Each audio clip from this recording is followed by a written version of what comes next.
Professor doctor विद्युत दास राज्य तथा देशर जड़े सुनामधन्य डाक्तर। कटक बड़ मेडिकल रिउमाटोलोजी विभाग मुख्य। गरीब और अवहेलित वर्गर रोगी से केवल डाक्तर नुहंती, से जड़े देवदूत। तांकरी उद्यम रे कटक बड़ मेडिकल रिउमाटोलोजी विभाग गठन होइथिला। टेलीमेडिसिन सेवा जोगाई दूर दूरांतरु हजार हजार रोगी मुहरे से हस फुटाइछंती। टंका रोजगार लक्ष्य न रखी रोगी सेवा को प्राथमिकता देई थांती। सरकारी डाक्तरखाना रे ही से रोगी देखंती, घरोई प्रैक्टिस करंती नहीं। अर्थर कोनोसी लोभ न रखी तांकर उत्सर्गीकृत रोगी सेवा अन्य डाक्तर मानकु मध्य आश्चर्य करिथाय। डाक्तर दास को दीर्घ दिन कैरियर भितरे हजार हजार गरीब रोगी मागणा चिकित्सा पाई उपकृत होइछंती। जणे भल डाक्तर भाबे से जेतिकी जणाशुना, चिकित्सा शास्त्र रे जणे उच्च कोटीर गवेषक भाबे रहिछि सेतिकी ख्याति। तांकर 40 रु अधिक संदर्भ जातीय और अंतर्जातीय मेडिकल जर्नाल रे प्रकाश पाई उच्च प्रशंसित होइछि। अनेक सम्मान रे सम्मानित होइछंती doctor Bidyut Das. And now, ladies and gentlemen, I'd like to invite none other than Dr. Bidyut Das on the stage for his special address to share his precious life experiences with all of us this evening.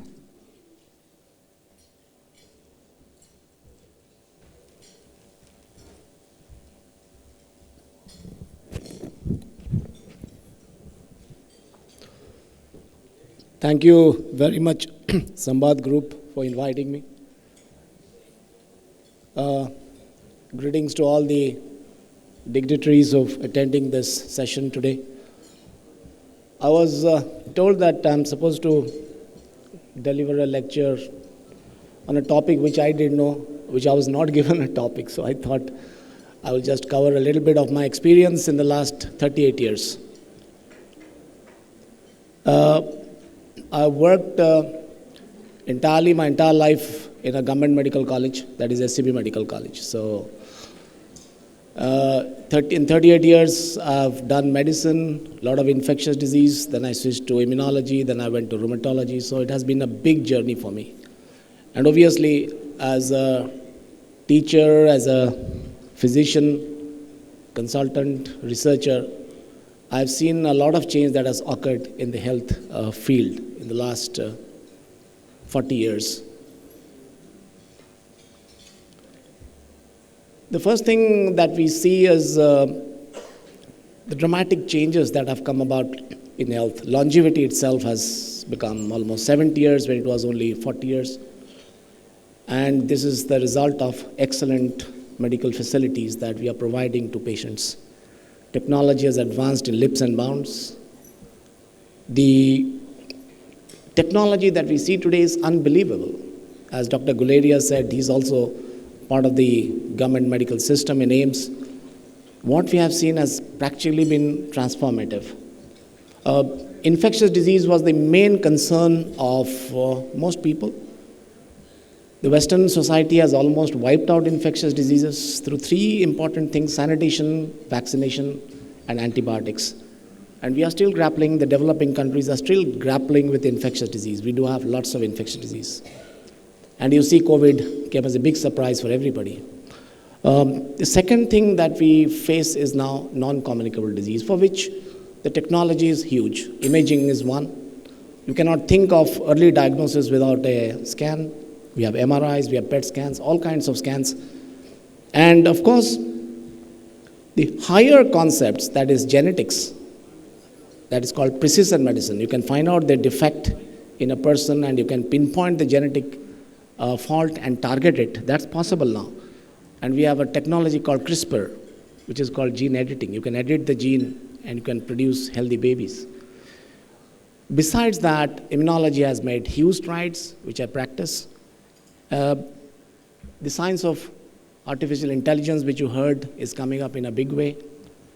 And all these innovations in technology has provided great support in the diagnosis and management of difficult cases. But with all this gadgetry, all these innovations, have we become better doctors? That's the question I keep asking myself all the time.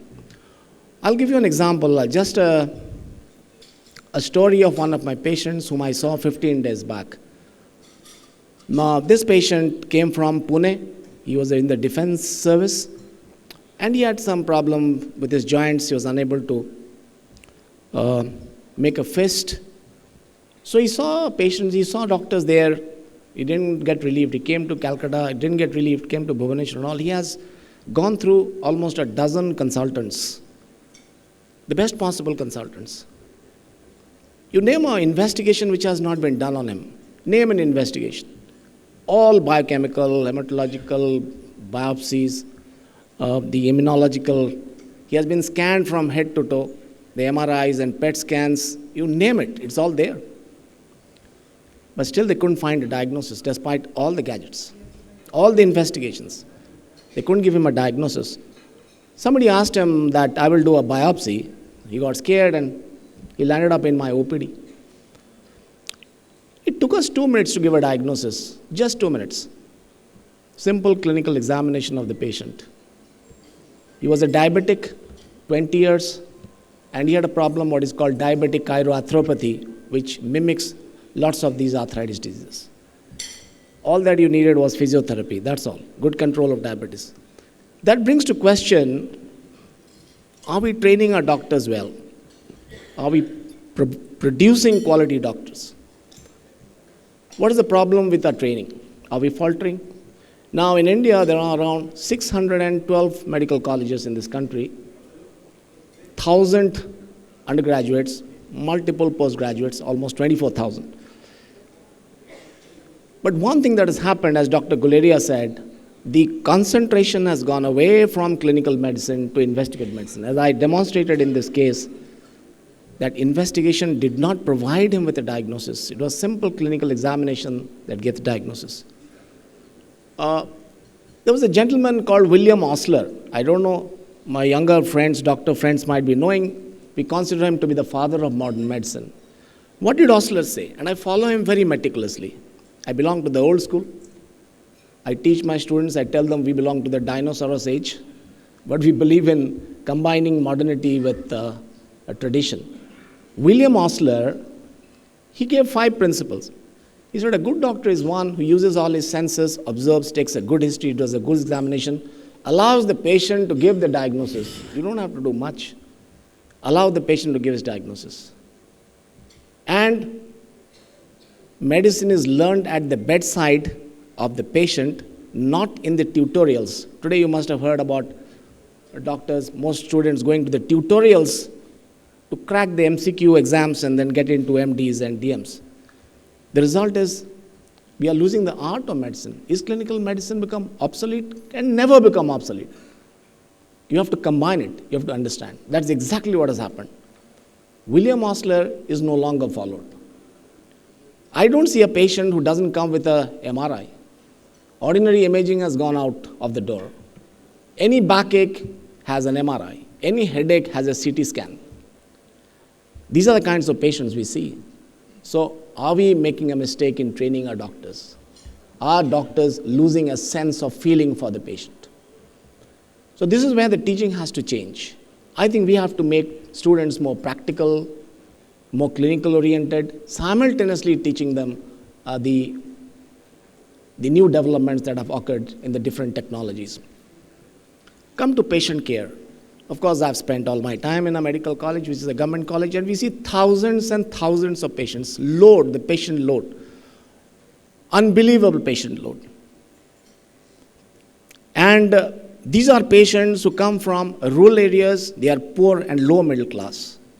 Most of them are poor. They cannot afford medicines. But the brilliant thing that has occurred in Odisha is everything is free. Government provides everything, including dialysis, transplantation, cardiac surgery. Everything is free in the medical colleges. Patients come, they are poor, they have to be told, they are ignorant, they don't know where to go and what to do. There are so many specialities. I created a specialty called rheumatology. Till now, not many people know what is clinical immunology and rheumatology. Till now, people come and say, sir, are you the professor of orthopedics? I said, no, I'm not. What does rheumatology deal with? What is immunology? So that ignorance level is still high. It took me almost 22 years to establish the Department of Rheumatology, and you won't believe, this is only the 6th state-funded medical college that has a department out of 322 in this country. Only the 6th. Imagine how much the patient benefits when they know that there is something like this. Patient care is important, provided, as Dr. Guleria said, you have empathy. You need to have touch with the patient. The patient has to feel that you are connected with him. Trust. Most of my patients believe in my trust.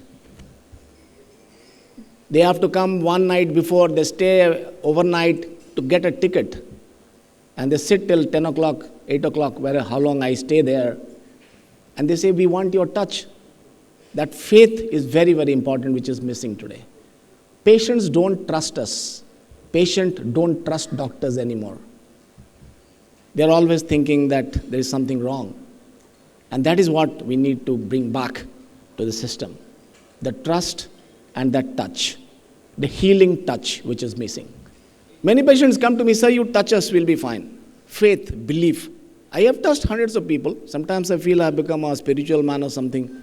I touch them, yeah, you go back, you'll be fine. That touch has to come back. And the belief has to come back in the patients. And of course, finally, quality research. We know what research we do, what kind of research we do. And this research has to be directed at tropical problems that are necessary for our state, for our country, and it has to be local. We don't have to chase the Western dream most of the time. We do. We try to imitate what the Western guy has done. We do a research. That research has to be focused on us. And unfortunately, research is something that is rarely taught or done in medical colleges. All India Institute Medical College always ranks 1 in the country, followed by PGI Chandigarh, followed by CMC Fellow. They do a lot of research. The publications are enormous. And there are reasons why. I'm not going to go into the reasons why they do that kind of research. Our research is obviously not directed to that. No progress is ever done. Harvard Medical School depends on research for progress. All big medical colleges depends. And we need to do that. And doctors have to inculcate. There are plenty of material, huge number of patients, huge number of facilities.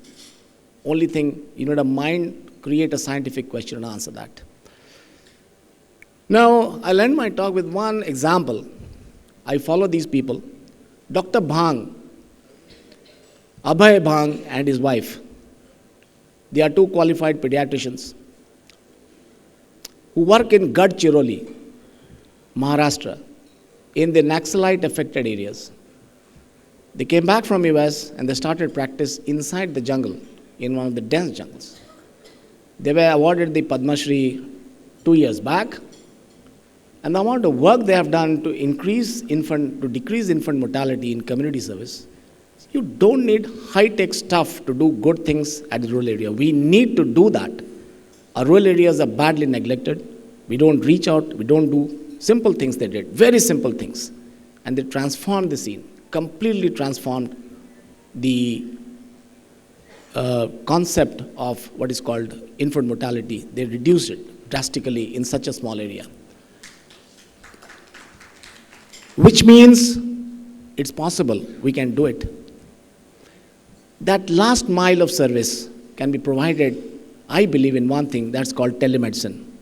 I've been an ardent supporter of telemedicine for the simple reason that I saw hundreds of patients are dropping out because they need monitoring and they can't come back. People coming from Kalahandi, Koraput, once they come, $15,000 they have to pay. The per capita income is so low, they say, sir, it's impossible for us to come twice. I started telemedicine service. We have an excellent telemedicine center at SCB Medical College. 2015, I started it. And I have covered 22,000 consultations till now. 22,000 consultations. Patients don't come. They stay there, come to the district headquarters hospital. We have 30 districts. They come there on specific days. I see them. I've seen them earlier once. For follow-up, I use telemedicine. And telemedicine is going to be the answer for a lot of maladies that we have in taking healthcare to the rural areas and to the difficult terrains in the state. In COVID time, a lot of patients would have died without tele. We did WhatsApp. 6,000 patients I covered in WhatsApp. Sitting at home, they talk to me. And some of these immunological diseases are extremely difficult to treat unless you talk to them face to face. How much money did I save for the patient? 5.5 crores. This is the amount of money I've saved. There are simply 4 things we need to know. We need to have that clinical touch. The training has to be quality. The treatment has to be with empathy. Research has to be focused. And the last mile has to be carried by telemedicine. Thank you. Thank you very much.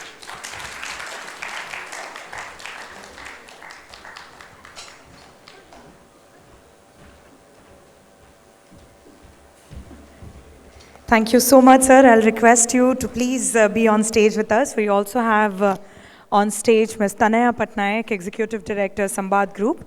May I now request Ms. Patnaik to please felicitate Dr. Bidyut Das as we thank him for sparing his time and wisdom with us this evening. Thank you so much, sir. It was an honor to hear from you this evening. Thank you so much.